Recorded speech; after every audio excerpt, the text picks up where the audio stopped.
ಮಾಡೋದು, ಗಲಾಟೆ ಮಾಡೋದು ಮಾಡಬಾರ್ದಮ್ಮ. ನೀನು ಫಸ್ಟ್ ಟೈಮ್ ಅಂಬೆಗಾಲ್ ಇಟ್ಟಿಯಲ್ಲ, ಅಂಬೆಗಾಲ್ ಇಟ್ಟಾಗ ಅಮ್ಮ ಸೆಲೆಬ್ರೇಟ್ ಮಾಡಿರ್ತಾರಲ್ಲೇ, ನನ್ ಮಗ ಅಂಬೆಗಾಲ್ ಇಟ್ಬಿಟ್ಟ, ನನ್ನ ಮಗ ಅಂಬೆಗಾಲ್ ಇಟ್ಬಿಟ್ಟ, ನನ್ ಮಗ ಹೆಜ್ಜೆ ಇಟ್ಬಿಟ್ಟ, ಸ್ವೀಟ್ ತಂದು ಮನೇಲಿ ಸೆಲೆಬ್ರೇಟ್ ಮಾಡಿರ್ತಾರಮ್ಮ ಅಮ್ಮ.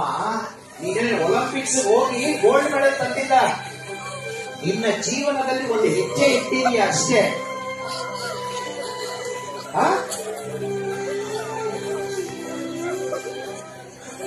ಅಂತ ಅಮ್ಮನಿಗೆ ಬೇಜಾರು ಮಾಡೋದು. ಯಾರ ಅಮ್ಮನಿಗೆ ಬೇಜಾರು ಮಾಡ್ತಾರೋ ಅವ್ರು ಉದ್ಧಾರ ಆಗಲ್ಲ. ದೊಡ್ಡವರಾದ್ಮೇಲೆ ಅವರಿಗೆ ಕಟ್ಟಿಟ್ಟ ಬುತ್ತಿ, ಕಷ್ಟಪಡೋದು, ಬೇಜಾರು ಮಾಡಬಾರ್ದು. ಕಣ್ಮುಚ್ಚಮ್ಮ, ನೀವೆಲ್ಲ ಗೊತ್ತಿದ್ದೋ ಗೊತ್ತಿಲ್ದಲೇನೋ ನೀವೆಲ್ಲ ಅಮ್ಮನಿಗೆ ಬೇಜಾರು ಮಾಡಿರ್ತೀರಾ. ಇಲ್ಲಿಂದಾನೆ ಸಾರಿ ಹೇಳ್ಬೇಕು ಎಲ್ಲಾರು. ಅಮ್ಮನಿಗೆ ಇಲ್ಲಿಂದಾನೆ ಸಾರಿ ಹೇಳ್ಬೇಕೆಲ್ಲ, ಕಣ್ ಮುಚ್ಕೊಂಡು ಇಲ್ಲಿಂದಾನೆ ಸಾರಿ ಹೇಳ್ಬೇಕು.